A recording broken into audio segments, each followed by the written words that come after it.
for the futuristic space in this film, we actually had a mix of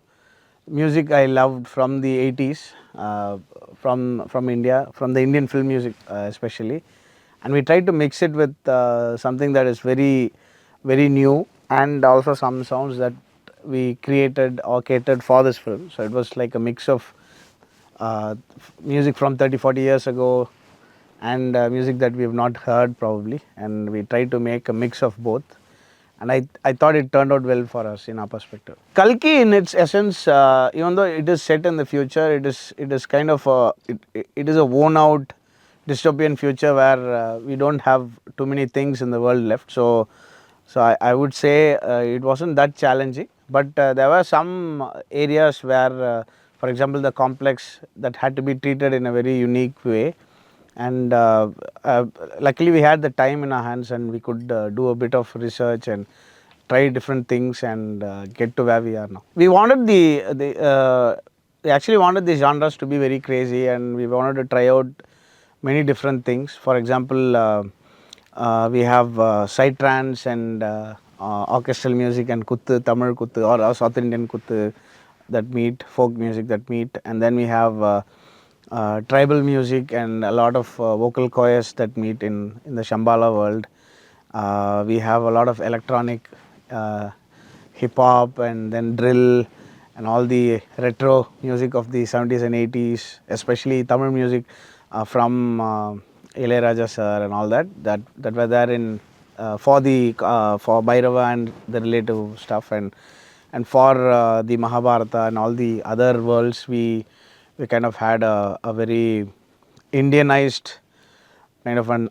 orchestral Indian kind of an approach. So yeah, it was like a mix of various styles and genres. Yeah, I've said this before. For some of the Mahabharata areas,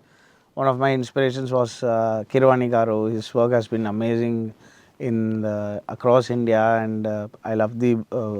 Bahubali series, Tripla, whatever he works with Rajamouli Garu, and it's amazing.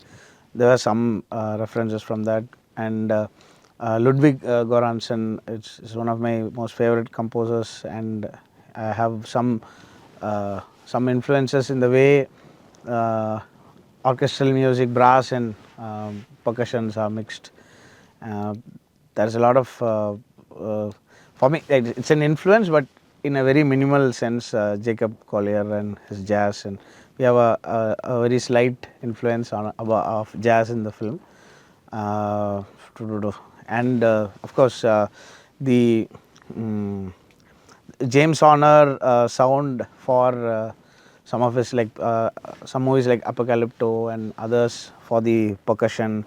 and yeah, there was a lot of inspirations that we drew, and we tried to create our own world too, in a sense. Yeah, and because this movie is abstract in a way, and it's set in the dystopian future and a year that we have no idea about, I could literally fuse styles that I thought can come together, and I was lucky to have a director like Nag who gladly accepted some experiments that we tried. Yeah, one of the primary elements of music was to enhance the core story of the mother in the theme in this movie, and the theme of Kalki arose from that idea, and we used a lot of vocals and solo violins, flutes, and other instruments to kind of enhance the overall soul and the emotion in the movie. My primary objective was to create an experience in the theater, and this is a movie that should be watched in the theater before you probably can or will watch it in other mediums. And for me, my greatest inspiration was when I was 18 years old and watching Spider-Man in a theater. I felt like that is an experience that I would like to create for the audience at some point in my life, and here we are, and I'm so glad that we've got a good balance of sound effects, music, and the mix is also incredible. We are very happy with the way Dolby, and this mix theater was literally created for mixing this, and we had the proprietary Dolby speakers and all the great amps, Rams amps and whatever, and it has literally given us a good head start in creating the experience for the audience, and that was my primary goal, to enhance the experience of every person watching the film in a theater, and so on and so forth. Then automatically a good mix will sound good anywhere you listen or watch the film. Yeah, Nag was very specific with what he wanted, and I would say it. I wouldn't say it is a challenge, but probably the one of the slightly challenging things was to cater to exactly what he wanted, and he would have a very deep insight on things, and I'm also sure that people will start finding those breadcrumbs and all those small details that he has left in the film when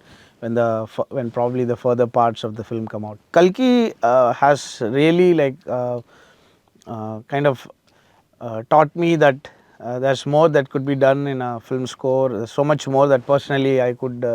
enhance in a film, and the kind of scale that we could touch with our team, and the kind of music that we have done in general for a film has really gone to a new space, I would say.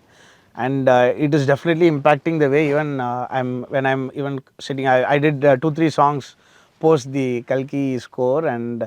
it has already impacted the way I'm producing music for the other movies, and I think it's impacting it in a very positive and in a way where I'm kind of trying to find new sounds from myself. It's so amazing that I've done Kalki.